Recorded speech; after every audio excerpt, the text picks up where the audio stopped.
1991లో జరిగిన రాజీవ్ గాంధీ హత్య భారతదేశ ప్రజలను ఉలిక్కిపడేలా చేసింది. ఈ హత్య కేసు ఆధారంగా the hunt the Rajiv Gandhi assassination case web series రూపొందింది.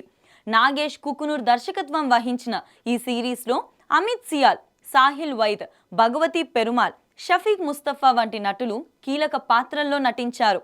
అనిరుద్ధ్య Mitra రాసిన 90 days the true story of the hunt for Rajiv Gandhi's assassins పుస్తకం ఆధారంగా రూపొందిన ఈ సిరీస్ 1991 మే 21న శ్రీ పేరంబదూర్లోని జరిగిన రాజీవ్ గాంధీ హత్య కేసు చుట్టూ తిరిగే 90 రోజుల విచారణ ఎలా జరిగిందో చూపిస్తుంది. 2025 జూలై 4న సోనీ లివ్లో విడుదలైన ఈ వెబ్ సిరీస్ తెలుగు, తమిళం, హిందీ, కన్నడ భాషల్లో అందుబాటులో ఉంది. మరి ఈ సిరీస్ ప్రేక్షకులను మెప్పించిందో లేదో చూద్దామా? 1991 మే 21న శ్రీ పేరంబదూర్లో బహిరంగ సమావేశానికి వచ్చిన రాజీవ్ గాంధీ ఒక బాంబు పేలుడులో హత్యకు గురవుతారు. కానీ ఈ హత్యకు సంబంధించిన ఎలాంటి ఆధారాలు పోలీసులకు దొరకవు. నిందితులను పట్టుకునేందుకు డిఆర్ కార్తికేయన్ నేతృత్వంలో ఒక స్పెషల్ ఇన్వెస్టిగేషన్ టీం ఏర్పాటవుతుంది. రాజీవ్ గాంధీ హత్యకు పథకం రచించిన నిందితులను డిఆర్ కార్తికేయన్ బృందం ఎలా కనుగొంది? వారిని పట్టుకోవడానికి 90 రోజుల సమయం ఎందుకు పట్టింది? రాజీవ్ గాంధీ హత్య తర్వాత స్పెషల్ ఇన్వెస్టిగేషన్ టీం దర్యాప్తు ఎలా కొనసాగించింది? ఈ క్రమంలో సిట్ బృందం ఎదుర్కొన్న సమస్యలేంటి? హై ప్రొఫైల్ కేసుల్లో ఒత్తిడి ఎలా ఉంటుంది? ఎలాంటి ఆధారాలు దొరకని రాజీవ్ గాంధీ హత్య కేసులో సంఘటన స్థలంలో దొరికిన కెమెరా ఆధారంగా ఎలా మారింది?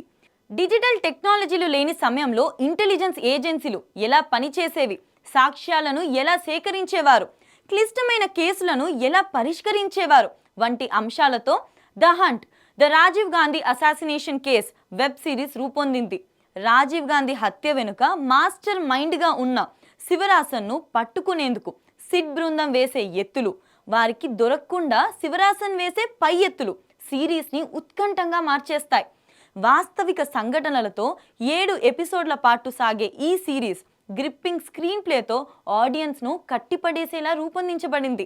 ముఖ్యంగా ఎల్టీటీఈ ఆపరేటివ్స్గా శివరాసన్, నలిన్ పాత్రల్లో నటించిన షఫీక్ ముస్తఫా, అంజనా బాలాజీ తమకిచ్చిన పాత్రల్లో అద్భుతంగా నటించారు. మిగిలిన నటీనటులందరూ కూడా తమ పాత్ర పరిధుల మేర చక్కగా నటించారు. ఎలాంటి అతిశయోక్తులకు పోకుండా కేవలం ఇన్వెస్టిగేషన్ ప్రధానంగా ఈ సిరీస్ సాగుతుంది. 1919ల నాటి వాతావరణాన్ని రీక్రియేట్ చేయడంలో దర్శకుడు విజయం సాధించాడు. వాస్తవిక నేపథ్యమే ఈ సిరీస్ ప్రధాన బలం. కానీ నెమ్మదిగా సాగే కథనం కొందరికి నచ్చకపోవచ్చు. చారిత్రక క్రైమ్ థ్రిల్లర్స్ను ఇష్టపడే వారికి, ముఖ్యంగా రాజీవ్ గాంధీ హత్య కేసు గురించి ఆసక్తి ఉన్నవారికి ఈ సిరీస్ ఒక మంచి చాయిస్ అని చెప్పొచ్చు.